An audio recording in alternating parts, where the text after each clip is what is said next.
Évadez-vous dans un cadre verdoyant et paisible d'une propriété abritant 4 hébergements indépendants de 75 mètres carrés, dotés chacun d'une piscine privée.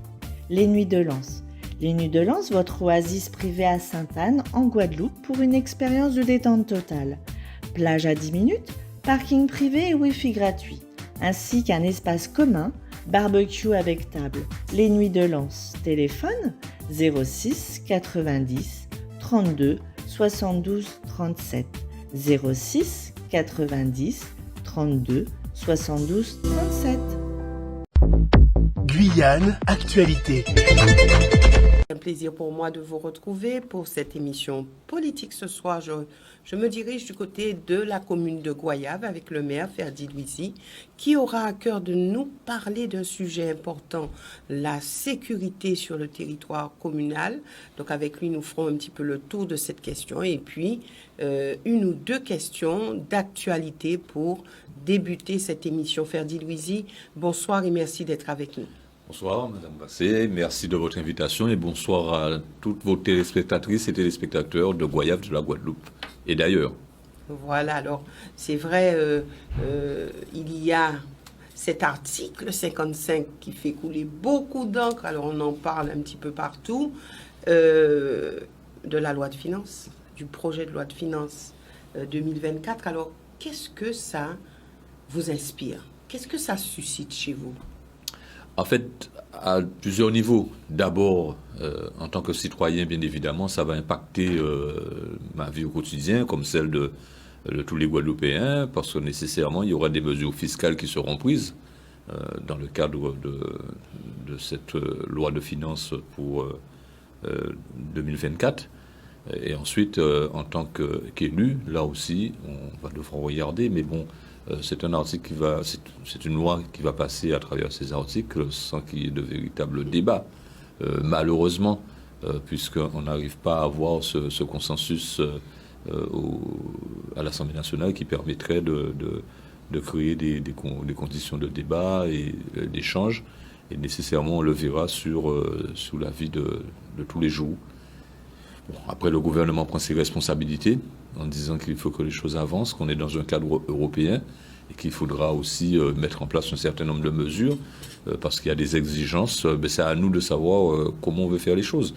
Est-ce qu'on veut rentrer dans l'obstruction, dans une opposition systématique, ou est-ce qu'on peut créer des conditions de débat serein pour permettre d'aboutir à un vote clair? Voilà, il pourrait y avoir des amendements même si on n'a pas une majorité absolue, mais le tout c'est de ne pas se dire que parce qu'on n'est pas d'accord on est ennemi. Le tout c'est de pouvoir débattre et faire en sorte que cette société elle avance.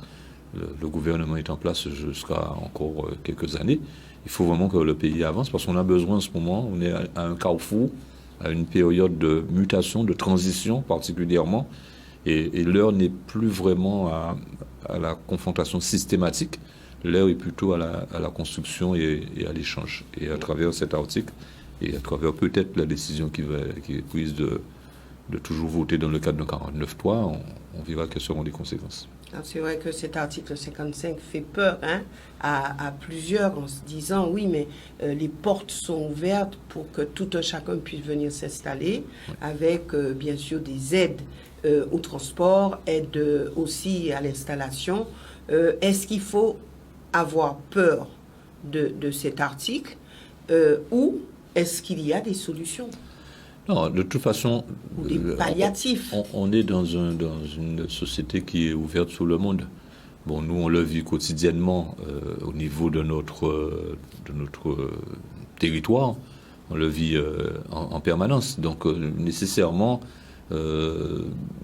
si je peux m'exprimer, je me dis qu'il faut savoir s'adapter à toutes les situations. Et on ne peut pas vivre en autarcie, on peut pas non plus se dire que on va être systématiquement contre. Il y a des évolutions, et lorsqu'on prend des dispositions comme ça, lorsqu'on facilite les choses, ben à ce moment-là, ça voudrait dire que on doit s'adapter au niveau de son territoire.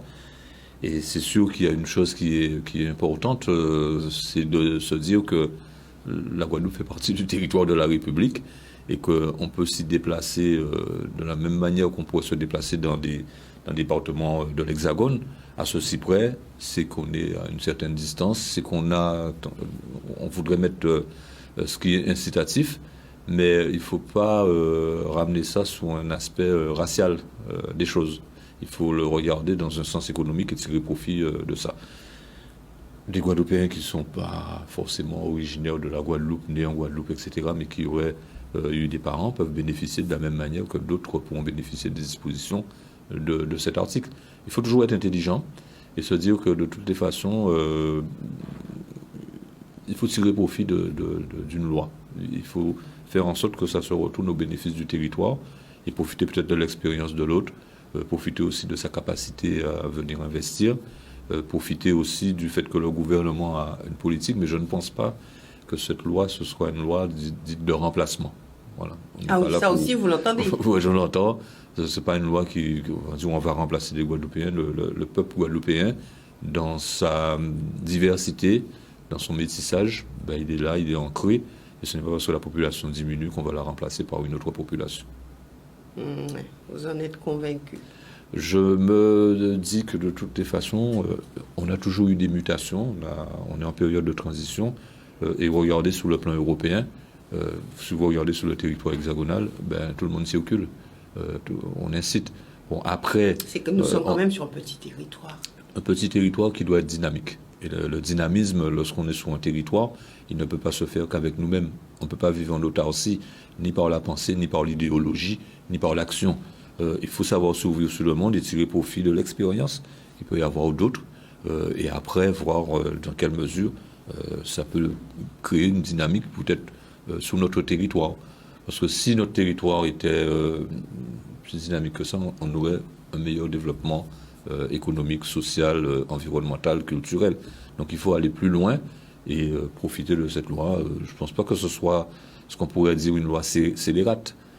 Elle n'est pas contre une ethnie, ni contre des individus. Elle est peut-être issue d'une forme d'étude de sociologie qui nous permettrait d'aller encore un peu plus loin.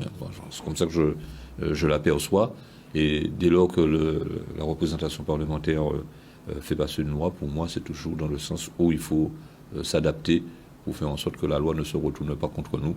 C'est le cas de la loi sur l'eau, c'est le cas d'autres lois. Il faut faire avec, et surtout il faut agir et non pas se dire voilà. Je ne suis pas résilié, je suis résilient. Même lorsque j'ai quelque chose qui peut venir déstabiliser mon idéologie ou attaquer mon idéologie, je reste toujours résilient en me disant je dois m'adapter et aller de l'avant. Ferdi Louisi, rapidement, donc la semaine prochaine, nos maires seront au congrès des maires. Alors, est-ce que on peut dire que le congrès des maires, c'est un congrès porteur pour vous, maires, mais aussi qu'est-ce qu'on peut en tirer concrètement? D'abord, c'est un grand moment d'échange avec tous les maires. On a une première journée qui est consacrée à l'outre-mer, mais au-delà, les autres jours nous permettent de faire des confrontations, de faire des retours d'expérience. J'aurais moi-même, à la demande du président de l'Association des maires de France, à faire des interventions en plénière et en conférence sur des thématiques qui nous concernent, notamment sur les problématiques liées au changement climatique et les dégâts que les tempêtes occasionnent sur nos infrastructures, sur les problématiques également, une deuxième conférence que j'aurai à donner sur les assurances, puisqu'on en parle de plus en plus sur le fait que les assureurs se retirent. Mais c'est aussi un grand moment de formation. On va parler d'un certain nombre de thèmes et dire que les mairies, les communes se sentent de plus en plus attaquées, alors que c'est vraiment un vrai fondement de la République. Attaqué par qui? Attaqué par toutes les mesures qui sont prises, notamment ce qui est proposé par la représentation nationale. Il est vrai qu'on perd en termes de budget, il est vrai qu'on a de plus en plus de responsabilités qui pèsent sur nous, puisque nous sommes des élus de proximité, et donc la première porte qu'on vient frapper, c'est celle du maire. Et les autres qui sont à des échelons différents sont un peu plus éloignés et ne supportent pas la pression que nous avons. Et donc ce n'est pas le moment d'attaquer la colonne vertébrale de la commune. C'est très important de le dire. Et c'est très important aussi que les maires se réunissent pour pouvoir ensemble faire des échanges d'expérience et faire des propositions pour sauver les communes. On a vu avec l'évolution des lois, les intercommunalités qui ont pris des compétences, les régions, les départements, pour ce qui concerne le territoire de la Guadeloupe, puisqu'on est en région monodépartementale, c'est pas tout le temps que ça marche. C'est pas tout le temps où on arrive à satisfaire rapidement le besoin d'une population qui est en attente et qui est de plus en plus exigeante. Et cela se comprend, puisqu'on a une évolution de la société. Et donc la commune, telle qu'elle est définie par la République, c'est le premier rempart. Alors si le premier rempart tombe, je ne vous dis pas qu'est-ce qui restera de la forteresse. Alors c'est vrai, vous dites oui, il faut vraiment discuter, échanger entre nous. Au niveau du congrès des maires, est-ce qu'on peut dire que tous les maires rencontrent les mêmes problèmes et avez-vous l'impression d'être affaibli dans votre fonction de maire et pourquoi? Parce que le maire, c'est quand même la personne de proximité par excellence. Par excellence. Le maire, c'est vous. Le maire, c'est le quotidien. Et c'est vrai que il y a des spécificités en fonction des territoires, il y a des spécificités en fonction des communes, de leur taille, etc., de la sociologie même au niveau de la population. Mais il est évident qu'en ce moment, il n'y a pas une commune qui ne connaît pas de difficultés. Donc il faut faire bloc, il faut faire un front.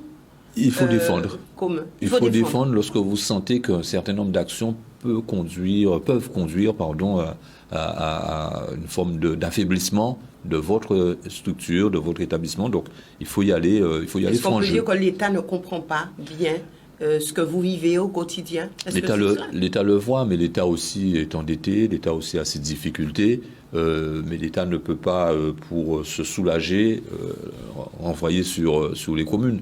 Et comme je vous dis, on considère qu'on est le dernier point, alors qu'en réalité, on est le premier bastion pour la défense de la République. Pourquoi ne pas dire le dernier rempart? C'est ça. Ça peut adoucir, non? Mais je dis que je ne considère pas qu'on est les derniers.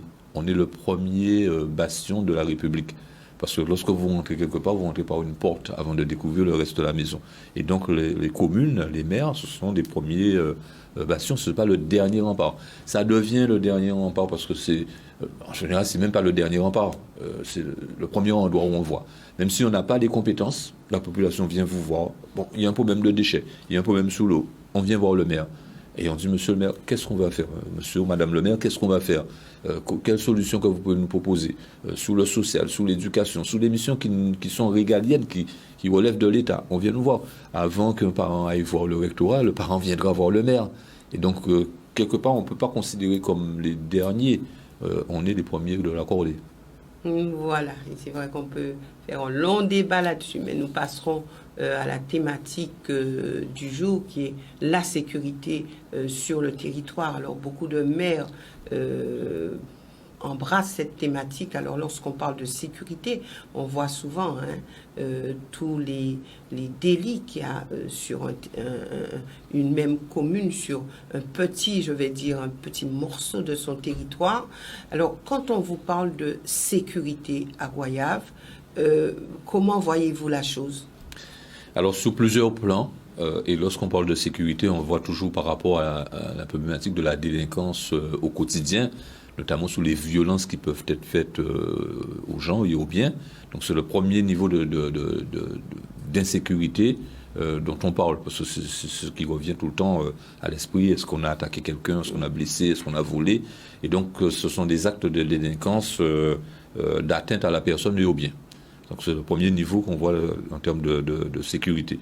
Mais il y a d'autres niveaux. Il y a une insécurité sur les routes, l'insécurité routière. Il y a d'autres formes d'insécurité lorsque vous avez, par exemple, des atteintes à l'environnement, avec les conséquences que ça peut avoir sur la santé. Il y a une insécurité lorsqu'on tombe sur l'échec scolaire. Il y a une insécurité lorsque votre territoire n'est pas bien éclairé. Il y a une insécurité lorsque vous constatez que des aménagements qui ont été réalisés se trouvent dans des zones vulnérables, dans des zones à risque, et qui entraînent aussi de l'insécurité. Il y a le manque de trottoirs, par exemple. Oui, en termes d'aménagement. Le manque de trottoirs, la problématique de l'accessibilité pour tout individu, même les personnes qui sont en situation de handicap. Là aussi, ça crée des conditions d'insécurité. Donc l'insécurité, il ne faut pas le voir, et c'est partout sur le territoire. Et donc, on doit être vigilant. L'insécurité ou la sécurité, si on doit rester dans un terme plutôt positif, fait partie de la politique d'aménagement de la commune. On ne peut pas concevoir de gérer une commune sans qu'on ne fixe des caps de sécurité sur le territoire. Alors, comment de la avez-vous commune. justement balisé à ce niveau-là? Quelles ont été vos priorités en termes de sécurité? Alors, sur plusieurs aspects. D'abord, sur une pluriannualité. On ne peut pas définir une politique et l'engager en disant on le fait sur du court terme et encore moins de réagir sur 6 mois, de prendre de la hauteur et d'avoir de la visibilité pour agir. Il est vrai aussi qu'on a des urgences qui viennent perturber ce qu'on a planifié. Donc, premier élément en termes de sécurité lié aux atteintes des biens à la personne, avec une convention passée avec la préfecture et la gendarmerie et la police municipale pour qu'il y ait une coordination des échanges d'informations, des interventions communes. C'est très très important pour nous, puisque en termes de sécurité, c'est quand même une mission régalienne de l'État, la protection des individus, et donc on doit pouvoir agir ainsi. Ça nous emmène aujourd'hui, à terme, à avoir obtenu la création d'une brigade territoriale de gendarmerie sur le territoire de la commune de Goyave. Ça fait plus de 10 ans de combat. Je me rappelle que lorsque j'ai commencé à faire cette demande, c'est Nicolas Sarkozy qui était ministre de l'Intérieur. Et aujourd'hui, c'est Emmanuel Macron, président de la République, qui nous a permis de voir ça. Ça nous permet déjà de structurer et de renforcer nos moyens de police et de gendarmerie en termes de proximité. On dépendait de la brigade de Capesterre, le temps d'intervention, c'était assez long, et là, ça nous donnera des moyens supplémentaires, et puis une proximité en termes de territoire. Deuxième élément... c'est de la prévention à ce niveau-là? C'est de la prévention et de l'action, et aussi de la pédagogie. Puisque les gendarmes, ils font de la sanction, mais ils font aussi de la pédagogie. Et donc là, on est en termes de prévention. Donc la prévention, c'était de se dire il faut une brigade pour nous permettre d'agir et d'anticiper les choses, même si on ne peut pas maîtriser le comportement des gens. Mais il est vrai qu'une présence policière est beaucoup plus dissuasive qu'une absence de force de sécurité. Oui, c'est dissuasif. C'est dissuasif. On le voit tous les jours quand vous êtes sous la route, quand vous voyez un appel de phare, tout de suite vous vous dites allez, je lève le pied sous l'accélérateur. Quand vous avez peut-être un comportement un peu agressif, vous haussez le ton dans la rue en discutant avec quelqu'un, la police passe ou la gendarmerie passe, ça reste toujours dissuasif. L'aspect psychologique, il ne va pas disparaître comme ça. Ça joue encore, et tant mieux. Tant mieux, d'abord c'est un signe de crainte et ça permet de mieux respecter l'autre. Ce qu'on attend aussi dans le monde de l'éducation, parce qu'on avait toujours cette crainte de l'enseignant, cette crainte du directeur de l'établissement, etc. Même à l'époque, on avait cette crainte du curé. Donc c'est pour vous dire que ça reste toujours dissuasif. Ensuite, cette brigade qui verra le jour très prochainement va nous aider pour asseoir notre politique de sécurité sur le territoire. Renforcement des moyens de police municipale également. On a mis en place un plan de recrutement qui est opérationnel depuis le début de l'année et qui va me permettre d'atteindre les objectifs, les statistiques qui sont données pour un policier pour 1000 habitants. Donc vous en avez combien pour l'instant? Là, sur l'année 2023, nous avons déjà recruté 2 policiers supplémentaires et nous allons poursuivre sur l'année 2024 puisque l'année 2024 sera consacrée totalement à la politique de sécurité sur le territoire de la commune de Goyave. Et donc on devrait arriver pour atteindre à peu près 7 à 8 policiers municipaux. En 2024 d'ici 2024-2025, puisque le plan de recrutement, il est prévu quand même sur 3 ans. Ensuite, maintenant, au niveau de l'aménagement, la sécurité au niveau des routes communales, on va poursuivre ce travail-là. Dans le bourg, on a fait des trottoirs, mais vous avez par exemple dans les sections qui sont un peu retirées et qui sont habitées, le besoin d'aménager, puisque de plus en plus, vous avez des gens qui soit font leur marche, soit vont au travail et qui circulent à pied. Et donc sur ces routes communales à l'intérieur des terres, il faut ramener de la sécurité en termes d'aménagement. Donc on aura aussi une politique à définir comme ça au niveau de la commune de Goyave. Et au niveau des écoles? Parce que ça aussi, de plus en plus, on parle de la sécurité à l'intérieur et aussi à l'extérieur des écoles. Absolument. On parle de plus en plus de ça. Sous le territoire de la commune de Goyave, nous avons des établissements scolaires communaux maternelle, élémentaire et un collège. Nous n'avons pas le lycée. Et à travers la mise en place, on va relancer notre CLSPD, le comité local de sécurité et de prévention de la délinquance, et ça va nous permettre de coordonner les actions de tous les acteurs sur le territoire, y compris pour le monde de la communauté scolaire, avec une présence policière à l'extérieur comme à l'intérieur. À l'intérieur, il y a un travail qui est fait par la gendarmerie qui envoie pas des gens pour arrêter, pour faire de la pédagogie, pour expliquer aux enfants, puisque on a du personnel qui est désigné pour ça au niveau de la gendarmerie et qui font ce travail-là au quotidien. Et puis à l'extérieur, c'est de faire en sorte qu'il y ait toujours une présence pour le collège et pour les écoles, pas trop difficile, puisque la police municipale est à proximité. Et donc, dès lors qu'il y a quelque chose, on fait des patrouilles. Alors là, vous expliquez un petit peu ce que vous mettez en place ou ce que vous avez l'intention de faire dans les mois, voire les années à venir, mais quelle est la part du citoyen?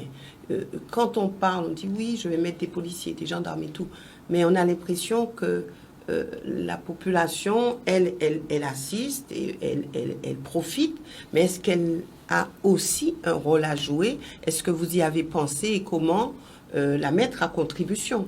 On la met à contribution à 2 niveaux. D'abord avec le Centre communal d'action sociale, à travers des actions sur la parentalité, sur des actions d'information, sur les droits des familles, qu'on fait avec le CLSPD. Le deuxième niveau, on le fait avec les associations de la ville que nous accompagnons pour qu'il y ait toujours ce lien social de manière à éviter l'oisiveté et de manière aussi à faire passer des messages pour dire que tout citoyen doit participer à la vie de la commune. Et à partir du moment où on occupe l'espace, où on fait passer des informations, où à travers des manifestations, on parle des addictions qu'on peut avoir vis-à-vis de la drogue, etc., où on parle de la problématique des armes. Donc on fait ce travail-là à 2 niveaux. Donc beaucoup de prévention. Beaucoup de prévention, beaucoup d'informations, et progressivement, on n'est pas encore à ce stade-là, mais c'est envisagé, former aussi des éducateurs de rue, des frères qui pourront aller, comme ça, comme des grands frères, qui pourront aller et discuter avec des jeunes ou des moins jeunes, puisque la délinquance n'est pas propre aux jeunes, ça peut concerner tout individu, pour faire de la prévention et pour éviter qu'on arrive à des cas de rupture. Parce que c'est Est-ce qu'on peut dire qu'à Goyave, c'est vraiment un fléau, l'insécurité? Ce n'est pas un fléau parce que nous avons quand même réussi à inverser les chiffres. Les données qui sont fournies par la gendarmerie nous permettent de voir que dans un certain nombre de domaines, c'est en diminution. Là où il y a encore un travail à faire, c'est sur les vols. On n'a pas de grosse criminalité sous la problématique de la drogue, des armes également, et la présence d'une brigade territoriale va nous permettre de renforcer un certain nombre d'actions qui pourraient être conduites pour dissuader l'utilisation ou le trafic d'armes ou le trafic de drogue.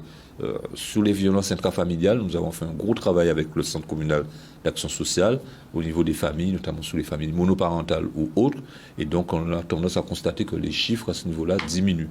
Et c'est très important pour nous de les avoir, les chiffres, pour voir si les politiques que nous mettons en place portent leurs fruits. Et c'est ce travail-là qui est fait au quotidien. Goyave n'est plus la poudrière qu'on aurait pu imaginer il y a quelques années. Donc progressivement, à travers ce travail, et beaucoup d'appui sur les associations, beaucoup d'appui, on a beaucoup investi sur la réussite scolaire, ça aussi c'est important, et beaucoup d'actions autour de la citoyenneté. Soit à travers la fête de la famille, soit sur des occasions pour permettre aux jeunes ou moins jeunes de venir avec des enfants pour que tout le monde soit toujours ensemble. Donc votre ambition, c'est que Goyave soit la commune la plus sécuritaire possible? La commune la plus sécuritaire possible sur notre territoire de la Guadeloupe, comme toutes les autres communes devraient avoir la même ambition. Je crois qu'au niveau des maires, nous avons tous la même ambition. Il faut vraiment qu'on travaille là-dessus, et c'est pourquoi j'ai décidé avec la majorité municipale que l'année 2024, ce sera l'année de la sécurité, une ville qui va s'engager pour la sécurité et qui va définir sur les 5 ans à venir une vraie politique sécuritaire sur le territoire de la commune, mais à tous les niveaux, comme je vous l'ai dit tout à l'heure. Alors, dernière question, est-ce que vous avez prévu de faire en sorte ou d'activer les choses par rapport au radar de Sainte-Marie? Alors, il y avait 2 radars sur le territoire de la commune Ouais. de Goyave. Moi, je ne suis pas opposé au radar, je vous le dis très sincèrement, puisque c'est dissuasif. C'est pas uniquement l'aspect sanction, c'est très dissuasif et ça permet de ramener un peu plus de sécurité. Donc, pour l'instant, ça a été détruit. Mais je pense qu'à un moment donné, il faut un certain nombre de garde-fous et ça fait partie de nos obligations en tant que responsables, décideurs locaux, de mettre des garde-fous pour ramener un peu plus de calme, de quiétude et de sécurité. Prenez la route nationale 1, qui est une route particulièrement meurtrière en termes d'accidents sur le territoire de Goyave, depuis la sortie de Sainte-Marie jusqu'à l'entrée de Viard. On voit beaucoup d'accidents. Non, il faut mettre en place des outils qui permettent de dissuader la délinquance routière. Outremernews.fr, le site de l'actualité Outre-mer, 24 heures sur 24 et 7 jours sur 7. Retrouvez la chaîne Outre-mer.